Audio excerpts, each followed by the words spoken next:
Assalamu Walaikum. Hello friends, how are you?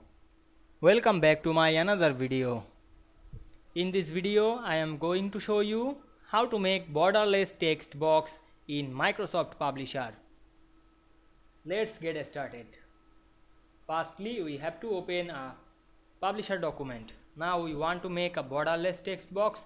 Go to the home menu. Then click the draw text box option and draw a text box. Now we can see here included a border. Now we want to remove this border. Go to the text box menu, then click the text box fill, choose any fill color. Click the text box outline, choose no outline. You can write anything on this text box.